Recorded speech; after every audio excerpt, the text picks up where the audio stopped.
Ready? Whenever you're set, go ahead. Okay. Imagine a world where we were the animals and the animals were us. We were mistreated all because our skin was fashionable. Now reverse that. Do you feel better? Each year, roughly 50 million animals are killed for their fur. My name is Tia Wright, and I want you to join me and boycott marine animal fur. More animals are dying in order to meet the demand of fur. In Nova Scotia, mink pelts are the continent's biggest agricultural export, earning about $140 million in revenue. Of course, it's natural for businesses to want to produce more to earn more money, but this means more minks have to die.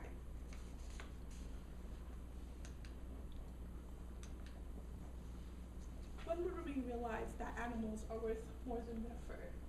They deserve to be treated with respect. They have feelings too. More animals are dying to meet the demand of fur because of the rise of use in fur in fashion. New York City's Fashion Week is a great example of how animals' fur are used. You have fur coats, fur hats, fur scarves, furs, everything. It used to be taboo to wear fur, but in recent years there's been an 11% rise in the purchase of fur. A big part of this is owed to social media and also children. A simple solution to stop the rise of fur farming is to not buy it. The next time you're out shopping, please don't buy fur. Take a pledge to stop. Take a pledge to stop. Take a pledge to stop wearing fur.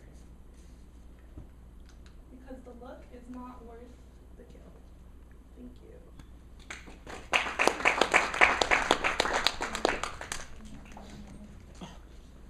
Great. Thank you, Tia.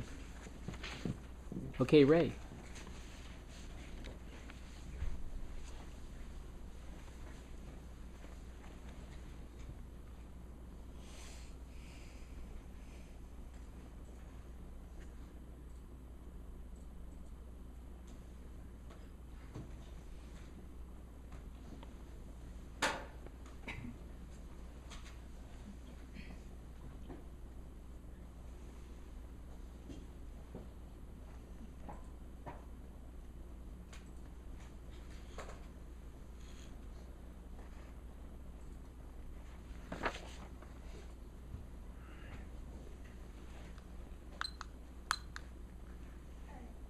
Hi everyone, I'm Ray. Before jumping into the topic for today, let's take a look at this picture.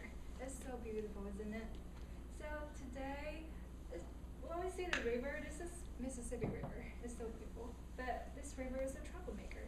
The government put a lot of money every year in managing the flood of this river.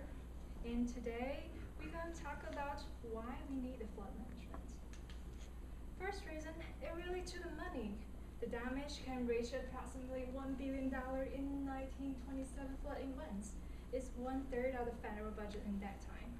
And also 15 billion lost in 1933, 2 to 4 billion lost in 2011. That's a lot of money. And the second reason is we need artificially fix the channel for shipping. There's a lot of ship go through the Mississippi River every day. Think about this. If the river is not flat enough, it's not deep enough for the shipping, the ship will stuck in the middle of the river. That's a disaster. Well, some may argue that if we do the flood management, we'll build a lot of dams, we will have less wetland. If we don't have the wetland for the animals, those animals may force to move their habitat. Well, that's not a problem because most of the dam will build in the lower Mississippi area, which is right next before it goes into the Gulf of Mexico. And the most of the wetland are in the upper Mississippi area, which means the animals will be fine. The conclusion, considering about the economic loss and the shipping requirement, the lower Mississippi River need a flood management. And thank you.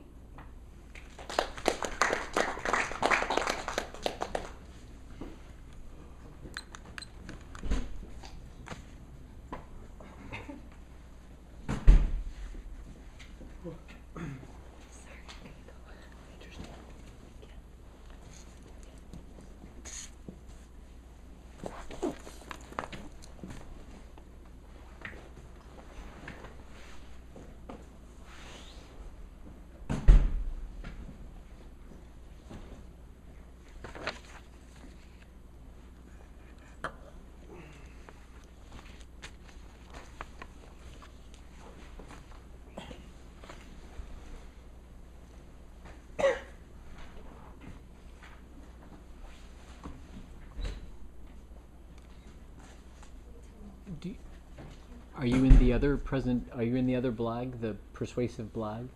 I'm not sure. Can check. Okay.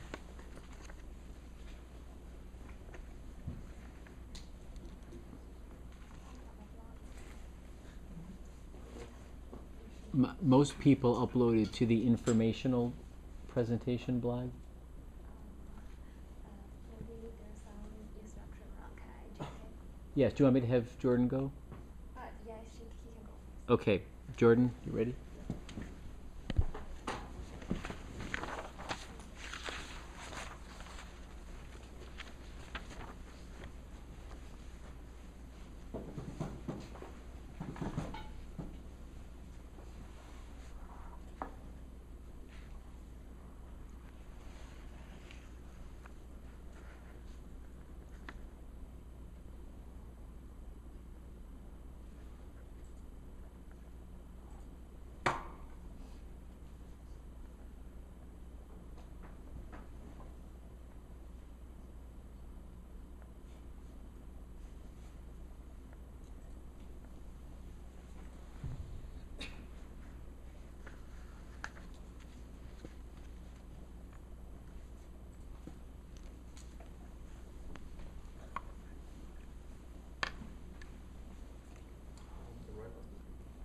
Right where your thumb is, that will next it.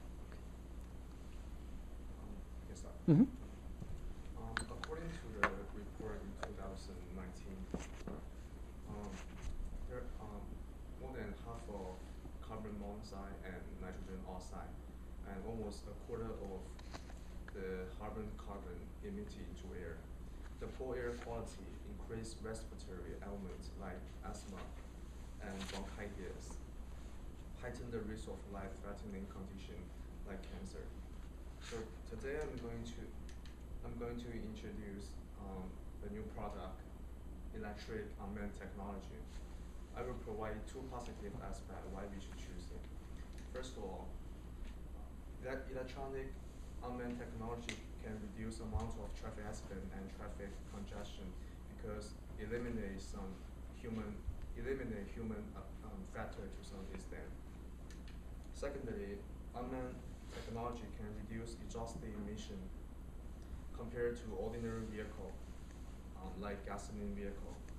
It is optimized in terms of acceleration, braking, starting and shifting, which helps to improve fuel efficiency and less greenhouse gas and less harmful gas emitted into the air.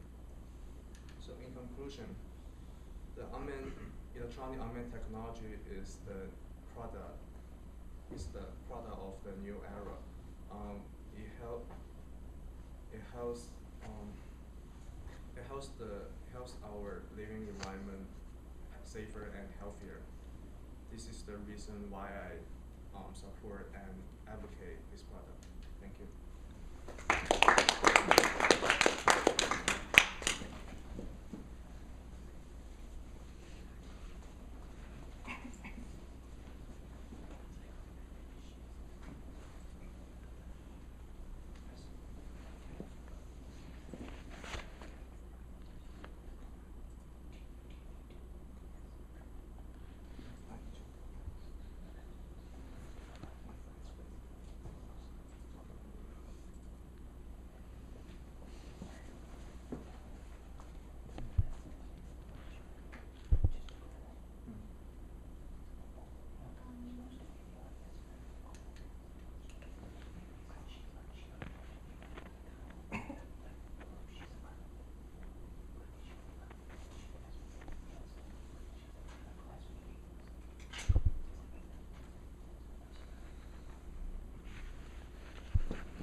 our project manager.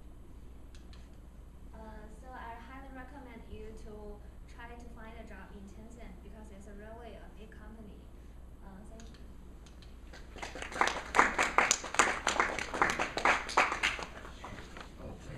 Thank you. Thank you. Jason? Yeah. Professor, so as a heads up, I'm kind of sick and I'm losing my voice. So just a heads up. Okay. Thank you for letting me know.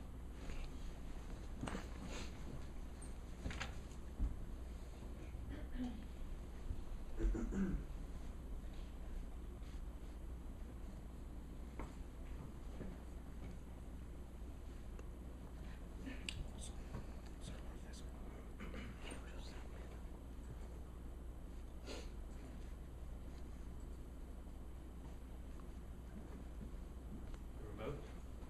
Is it?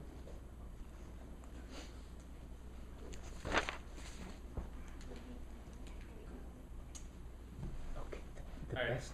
I'm sorry. He was like, the best time is not in the middle of this, but talk about this beforehand. Okay, for right now. I'm sorry, Jason. Go ahead. Thank you. All right. Can anyone take a guess on how much revenue the NCAA generated in 2018? Any hands? Yes, Vic? I'd say $2 billion. Oh, you're very close.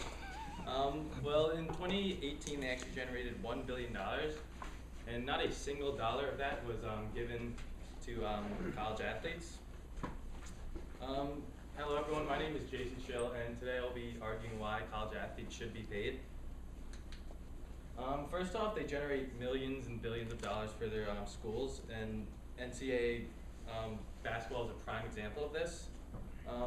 Most of these athletes, all they want is money to help them get them like situated in school, but since they're not paid, they try to leave college and go pro after a year. And so the problem with this, they're missing the extra 3 years of getting an education. Next, let's examine the hard work and dedication aspect. Countless hours and hours are spent on the field or in the gymnasium of athletes practicing and perfecting their sport, so their teams can be successful and win. And some are even spending more time practicing their sport than they are doing like schoolwork. So the other side of this argument is college athletes shouldn't be paid, and two reasons are they receive multi-$1,000 education for free, and another reason is where will colleges get money to pay athletes? As I said in the first slide, $1 billion is generated, so that really answers the second point that if there's $1 billion generated, there has to be some leeway of more money to athletes. Time for action. So basically, I thought of a plan that would allow athletes to get paid. Just like professional sports do, a salary cap would be implemented. Obviously, since NCAA is not as big as a market as NBA, obviously salaries would be lower, but I think this is a good way to pay athletes, have them live comfortably in college. And lastly, it is undeniable that athletes are exploited by the NCAA as money-making machines. They generate too much money for the university, and they dedicate hours and hours to their sport. And I just think the sacrifices they make in college should get them paid. Thank you very much.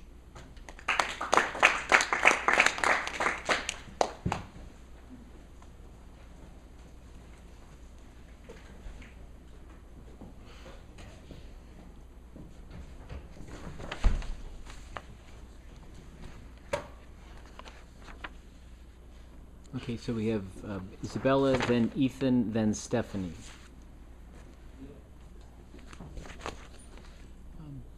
Isabella, do you mind pressing the upper light button? See the big black box on the wall? The upper right top button.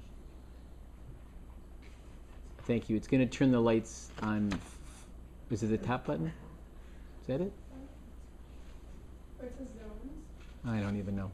I'm realizing with the lights this dim. There you go. Sorry, but it's. I don't think there's a compromise. in the video. You all are hard to see. No, do you mind if we go back to the bright lights? I'm sorry, just to be able to see yourselves here.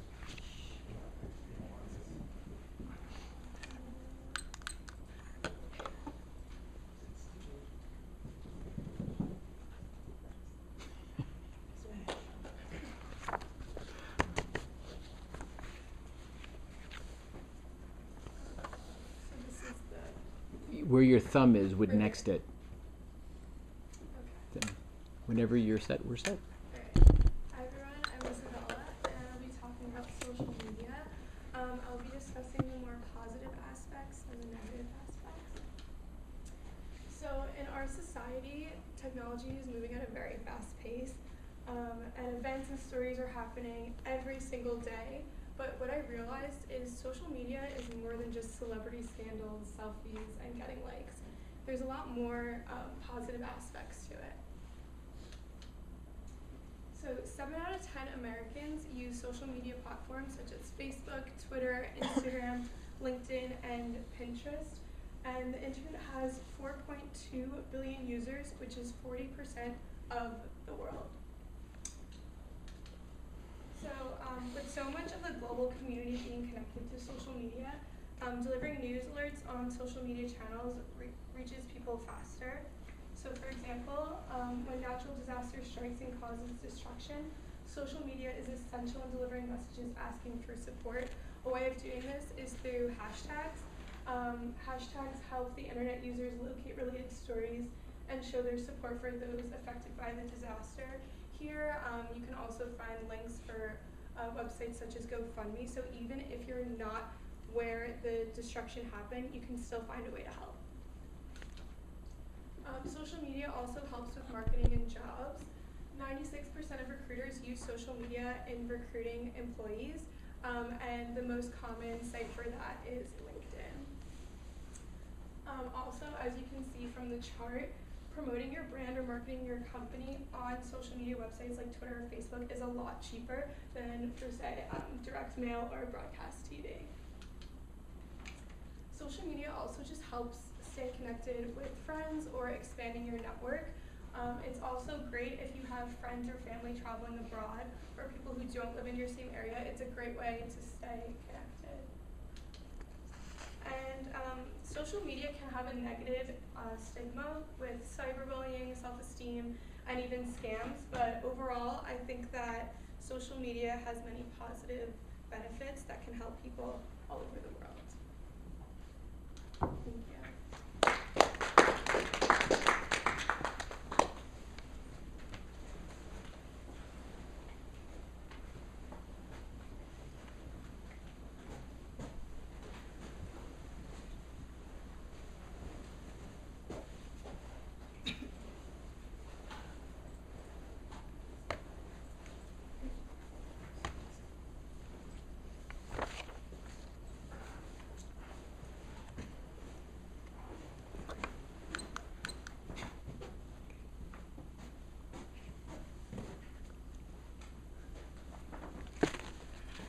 Whenever you're ready. Hi guys, my name is Ethan Rousseau. Last summer I had the opportunity to work for a very high-tech headhunter. A headhunter basically is someone that matches candidates with their qualities to what job they want to do. Every recruiting company, specifically mine, has a special relationship between their companies and their clients and all the candidates. And every HR team that my company talks to has a very good relationship, and their job is just hire new members and to move forward and make sure the future is where it's at. For my personal goal, day to day, I basically review candidates' resumes and find out what I have something like similar to them. And I basically hop on the phone and I say, hey, I'm very interested, you look very talented, and we have very similarities, and I like to find something that's a common goal. Does anyone know who this person is? Michael Boomer. Yeah. So one of my companies that I specifically work with, their HR team is Mayor Bloomberg's company. These are a few. My company's called Quantitative Systems. It's machine learning and IT staffing. It's basically an artificial intelligence recruiter for Fortune 500 companies. Here are a few of my companies. The one that everyone pretty sure would be familiar with is Bloomberg, D. Shaw. A lot of people do some research throughout high school over the summers, and this is where they fit in for the research. And this is mostly for the tri-state area, actually. The positive results you get from using a recruiter is you bypass the main pool of applying into jobs. And there's a few things that a recruiter could help you with, which is a personal phone call to get the candidate interested in what the job's offering. It shows interest. You bypass, like I said. I have a few resources that could help with the interview process, even if it's with school, with living, everywhere situation. A lot of people move from academia, from professors to head of staff, and move them back into these companies, like I said before. Thank you for listening. Yeah.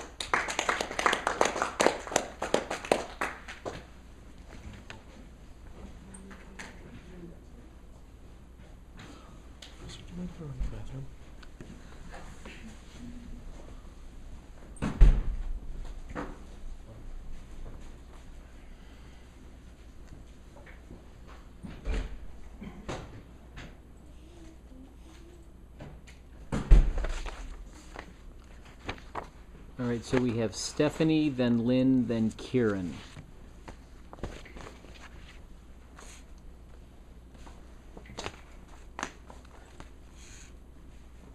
Okay,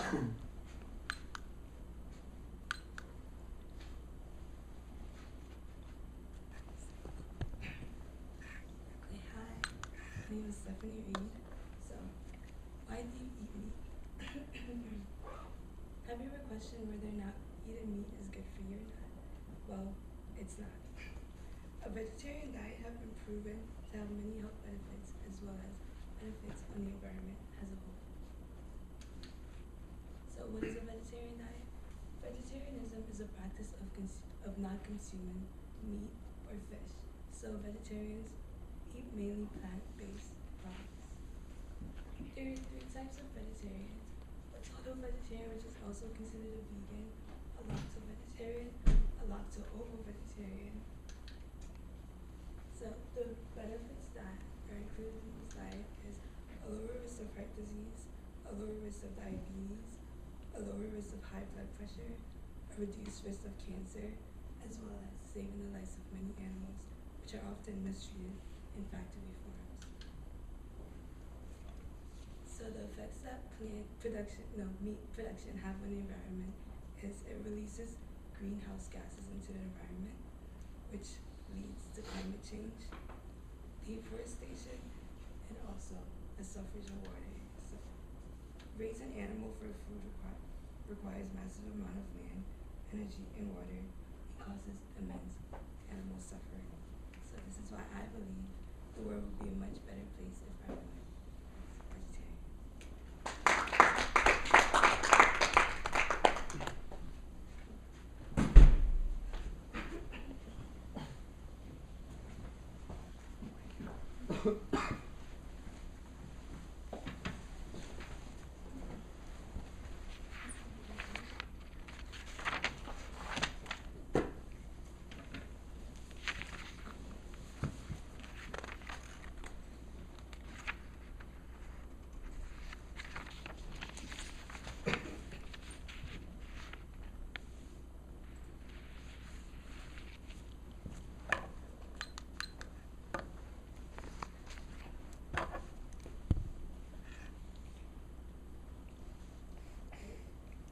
Hi, I believe I introduced one of the big four KPMG 2 weeks ago, and Deloitte is also one of the big four. How many do you think Deloitte only do tax and audit? Okay, one. But it's actually not. They are a much diversified company, and they are also a global version company because they offer from tax, audit, risk management, financial service, public relations, and technologies.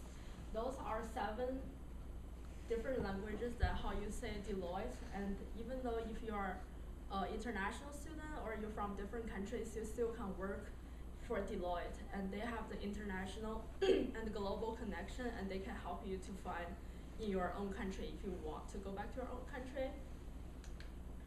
And moreover, the average US paid day offs is 17 days for entry levels. And does anyone want to take a guess how many day offs they give in Deloitte? 21. Oh. Anyone? Yeah. 4. It's 21 plus 4, 25 days. You got it. Yes, for entry levels. And those are count weekdays, not include weekends. So you can actually travel all over the world with 1 month if you want. But however, people doesn't want to apply Deloitte because they thought Deloitte is more competitive, but it's actually true because if you there's 100 people on SU campus applied, they probably only take 1 or 2 for each position, but it's also an incentive and a motivation to push yourself and challenge yourself to apply. And if you want to apply, and that's a website you can search for jobs that they offer in Deloitte. Also, Handshake is also a great resource to do it. Thank you.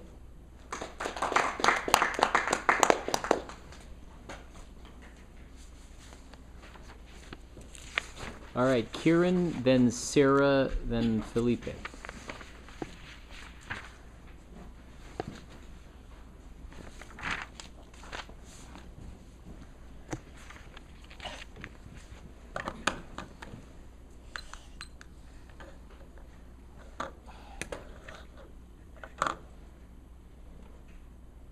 Okay. Before I start my presentation, I'd like to start by asking everybody a question. How many times in your life, when you were younger, at any point, did your mom, whenever you were playing a game on your phone or any sort of console, tell you, that melts your brain and hurts your eyes, it's bad for you? Anybody? Yeah? Pretty common, right? And what did you say back to her when she said that? No, it doesn't. No, it doesn't, right? But you didn't really have a real reason, so she said, yes, it does, or the classic, stop because I told you so. Well, I'm here today to tell you guys about how video games are actually good for you, and the narrative behind them are changing. So, many research is currently being conducted at many universities such as UCLA and UC Berkeley that have found that the more time playing video games, there's a positive relationship between perceptions, top-down attention, spatial cognition, multitasking, and cognitive flexibility. Essentially, these are all associated with strategy and overall mental toughness. In addition to these benefits, you get to really socially a lot of benefits as well, because I know a bunch of people who have found their best friends through playing video games, have talked on the phone or through their consoles for hours on end, and they're best friends and still haven't even met, so it can help you to get out of your shell. As well as the fact that motivationally, if you play video games and you, I don't know, everybody's ever been stuck on a level for so long and they spend so many times and grind, and then after hours and hours you finally beat it. That can teach a lot of people resilience and to be creative with problem solving. At the end of the day, now you can tell your mom whenever she tells you, well, if you could go back in time and you're playing on your phone or your video games or something like that, you could tell her, Mom, this is actually good for me. It's trading me a lot of skills and helping develop my brain. But yeah, now you have an answer for it. Thank you.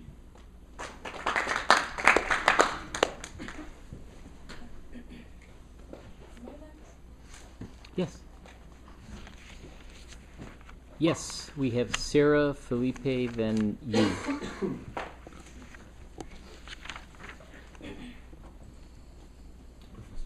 Yes.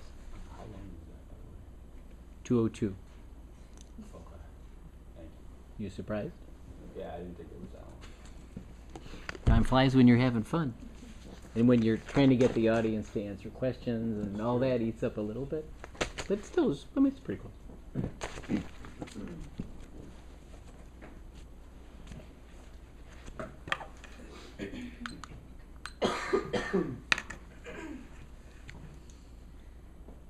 told you that every person in this room is capable of becoming proficient in multiple languages.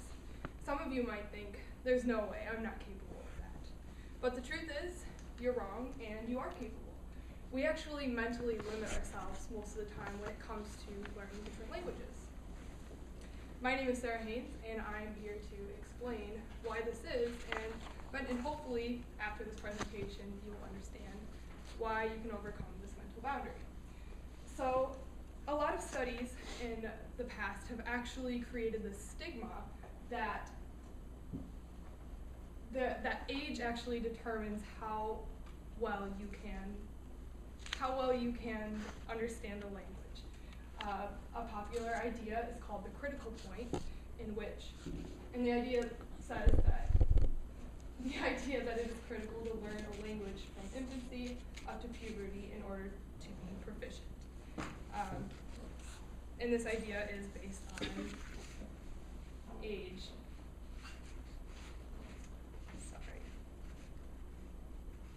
However, many recent studies have showed that this is actually not the case, that language proficiency is really not based on age and or what age that you are in. For example, one study completed by two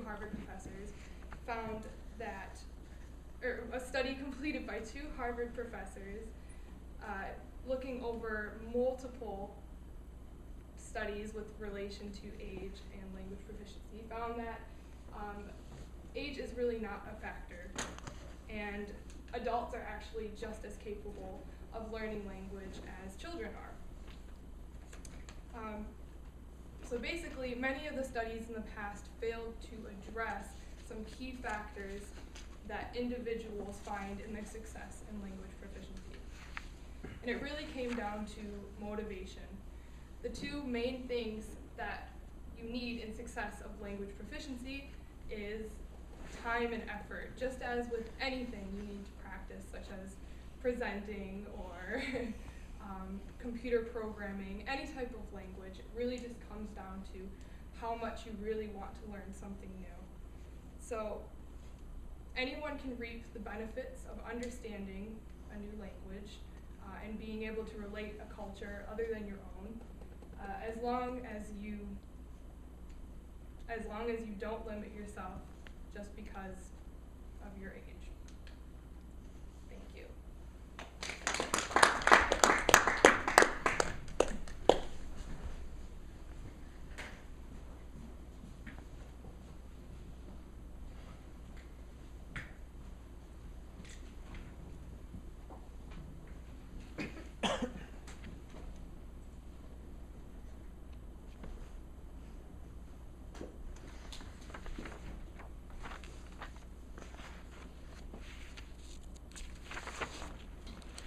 After Felipe, we have you, then Nick, then Sam.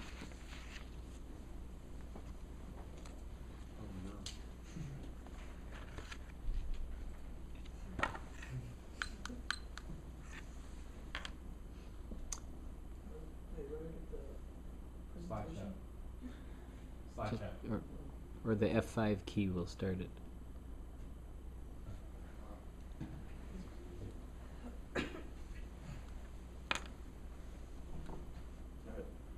Hello, my name is Felipe, and I'm here today to talk to all of you why I think the sale of violent video games should be banned. These games are plaguing our youth. Whatever kids see, they normalize it and think that it is okay, and it is very dangerous. We cannot let our youth be poisoned by the aggression that can be emulated in these violent games. You can't stop children from watching violence, but when you can actually stop them from doing these violent acts in these video games, it can be very, very changing. This is actually the reality of the world we live in today. I want all of you to just take a second and read this slide by yourselves.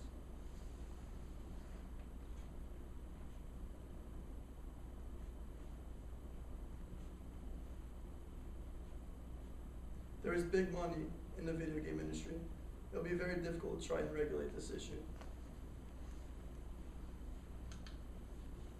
course, some might say that we should let the kids choose what they want to play, but the truth is, how would you feel if your child got their video games in their hands?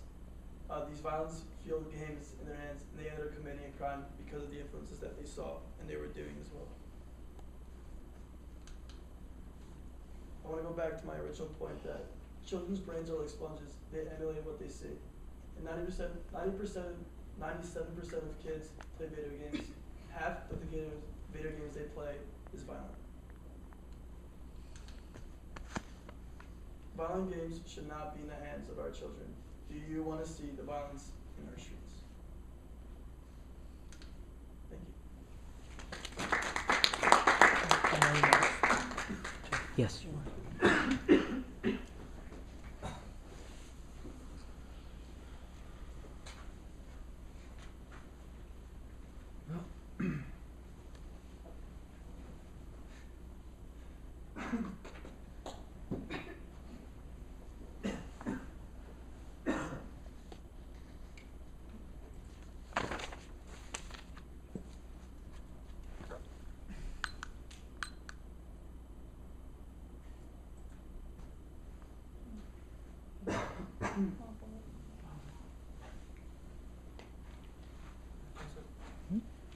Hi everyone, my name is Yu Fu, and I want to start with a very simple question. Have you ever played Lego?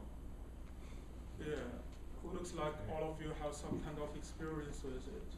Lego is a globally famous toy manufacturer, mainly focused on the brick toys.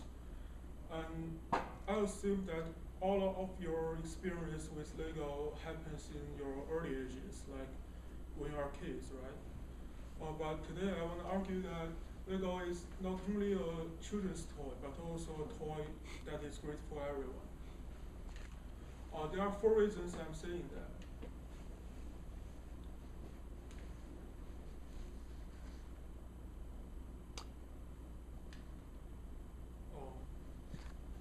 that. The right button. That's it. The first reason is that Lego actually inspires creativity. And as human beings, the peak of our creativity is actually in our childhood. And our creativity slowly dies out when we grow older. So how to remain or inspire our creativity? Lego is great because the combination of those bricks is infinity. And you can use Lego to build whatever you want in your mind. And many big firms in Silicon Valley, like Google, they have their Lego rooms to help their employees relieve their stress or inspire their creativity. And the second reason is very simple. Some of the Lego size is just too complex for kids, but they are actually perfect for adults. Look at this picture. It's one of the Lego Technique set. You can see the details is really complicated. From the perspective of children, it looks too complicated for them. But for us, it's perfect. It's beautiful because it combines a lot of knowledge about physics, engineering, and etc. The third reason is that it's great for collecting. Collecting is a hobby not only for the kids, but also for everyone. Like me myself collects Lego minifigures. It's pretty fun to collect because when you purchase, you don't know what's in the bag, and you need to you can exchange with a friend and everything. And I collect it because it's great decoration for your home. I put them in the living room in my house back in China. So it's great for collecting. The last reason is that Lego is even great for older people.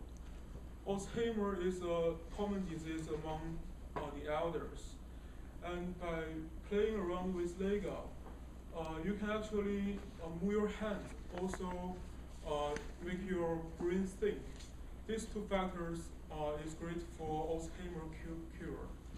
So next time, if you don't know what to buy for your grandparents, like birthday gifts, you can choose Lego. Okay, that's all. Thank you very much.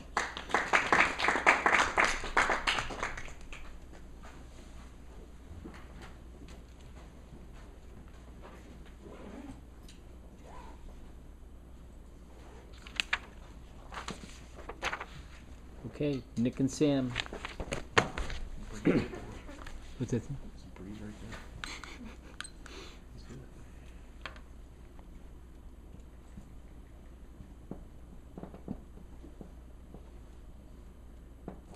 Yeah, click open at it. There you go.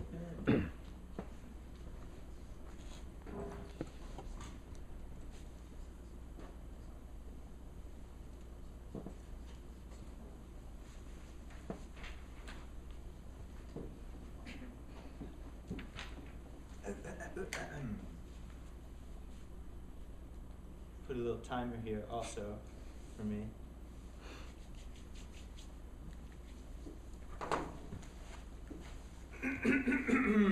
Hello everyone, my name is Nicholas Corton, and an organization I'm going to be talking about today is Compassion and Choices. So their mission statement is that they're a non-for-profit organization in the United States working to improve patient rights and individual choice at end of life. They have 30 years of experience, and they do legal and political advocacy for people at their end stage of life. And they're actually the largest organization of their kind. And I think it's easy to tell the story of Compassion and Choices with Brittany Maynard. So in 2014, she was told she had 6 months to live, and she was diagnosed with terminal cancer. And she was from California, but she was forced to move to Oregon because they're one of the closest states with accessible death with dignity law. And while in this process, she became an advocate for assisted suicide and paired up with Compassion and Choices. And in 2015, a year after her death, California introduced a bill with death to dignity that came into effect in 2016. And I was interested because of this campaign in 2014, and at the time I actually had an aunt that was dying of cancer, and it kind of made me feel like this is only available in 6 states. I think that there should be an alternative to hospice care, and everybody should be able to make that choice on their own. Just like some sort of competition is Death with Dignity, which is another nonprofit organization. And lastly, I would urge everyone here to talk to your representative, donate to Compassion and Choices, and join the fight for legal assisted suicide.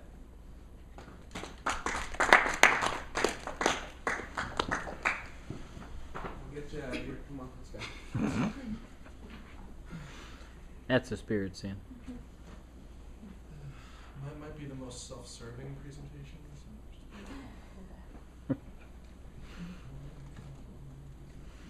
All about you, Sam? Yeah, a little bit. Trying to prove a point for me.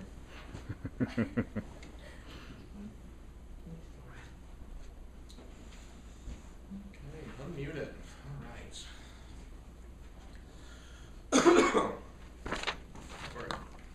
So, I love living with my roommate, but a few months ago we actually got into this really big argument. Don't know really how it started, but he disagrees with me on my stance about the restaurant Chipotle. I'm here to explain to you why Chipotle is not fast food. Presentation by Sam Ball. All right, so first off, we'll start out with the quote. I think Chipotle, well, first off, this is Neil Saunders. He's the managing editor for Global Data, and he reported this to CNBC. He goes, I think Chipotle is much more fast food-like than casual dining, especially in urban locations where lots of people treat it as a grab-and-go option. And I think that's why the stigma for Chipotle is so broad about it being fast food, only because it's kind of, you walk in, you get the food, and you leave. You don't really think about the preparation before it. I'm here to tell you why he's wrong. So imagine at the beginning of time, there are 2 different types of chain restaurants. There's the fast food restaurant, and then there's the sit-down restaurant. All chain restaurants, so fast food like McDonald's, Burger King, sit-down, Applebee's, Domino's, Buffalo Wild Wing, that kind of stuff. But what if I told you there was a third? Fast casual restaurants, what I like to call the holy trinity of chain restaurants. Now, in 2017, 11 out of 25 major chain restaurants that were studied They received a grade of F when it came to antibiotics in their meat, essentially meaning a lot of companies put antibiotics into their animals before they slaughter them, turning them into meat to stunt growth, like make them grow faster, fatter, that kind of stuff. If you've seen Food Inc., it's essentially the stuff they're talking about in that documentary. The only 2 restaurants to receive A's, Panera and Chipotle, 2 restaurants that I would consider fast casual restaurants. Now, what does this mean? Essentially, all popular fast food chain restaurants get their meat by artificially modified means. I think that's gross. I'd like to think that you guys think that's pretty gross as well. Can I just, showing nods, yes? Okay. So whereas places like Chipotle, they make sure that they're trying to get the freshest and most natural ingredients when it comes to it. In my opinion, the freshness is the key when it comes to fast casual versus fast food restaurants. If you don't believe me, take it from Chipotle's mission statement. Essentially, they're saying day after day, we're committed to sourcing the very best ingredients we can find, preparing them by hand. We're committed because we understand the connection between how food is prepared and how it tastes. If that doesn't speak for itself, I don't know what will when it comes to Chipotle. The freshness, in my opinion, is key. Now, you might be just thinking, I have a quote to end it on, and I'm just going to check my notes. While the service may be fast at places like Chipotle, the preparation and care they take into the food is anything but fast. Thank you.